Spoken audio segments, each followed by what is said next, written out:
নমস্কার বন্ধুরা, আজকে বানিয়ে ফেললাম মিষ্টি দই।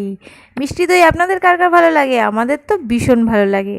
তাই জন্য যেমন ভাবা তেমন কাজ, কিন্তু প্রথমবার বানালাম, কিন্তু এর আগে কখনো বানাইনি আমি মিষ্টি দই, জানেন তো। তো চলুন, এই যে দেখুন, ছাঁকনির মধ্যেই প্রথমে টক দই রেখে দিলাম যাতে জলটা ঝরে যায়। এদিকে দুধটাও ফুটিয়ে নিচ্ছিলাম বেশ কিছুক্ষণ ধরে। দুধটা 1 কিলো দুধ নিয়েছিলাম, তো 1 কিলো দুধটাকে 750 করে নিতে হবে। তার মধ্যে নিয়েছিলাম টক দই। টক দইটা ফেটিয়ে নিয়েছি। এদিকে চিনি ক্যারামেলটা বানিয়ে নিয়ে দেখুন, এরপরে দিয়ে দেবো এর মধ্যে, দুধের সাথে মিশিয়ে দেবো। তার মধ্যে দিয়ে দিলাম টক দইটা ফেটিয়ে নেওয়া। টক দইটা ফেটিয়ে নিয়ে দিয়েছি, ক্যারামেলটাও এর মধ্যে আমি দিয়ে নিয়েছিলাম, সেটা আমি ভিডিও করা হয়নি।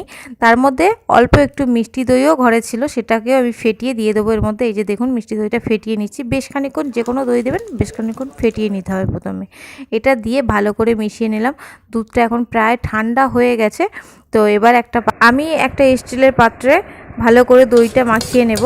4-5টা একটু টক দই নিয়ে নিয়েছিলাম। এটা হচ্ছে মাটির হাঁড়িতে বানালে বেশি ভালো হয়, কিন্তু সেটা আমার কাছে ছিল না, ওই জন্য করিনি। এটাই করে ভালো বসেছিল, ভালো জমেছিল। তো আপনারা পারলে মাটির হাঁড়িতে করবেন।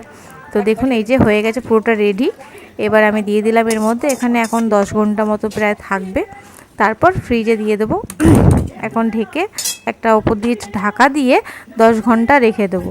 তারপর দেখুন 10 ঘন্টা পরে কি এমন হয়। এই যে দেখুন, 10 ঘন্টা পরে আজ দুপুরবেলা আমি দইটা বার করেছি এখন সবার জন্য।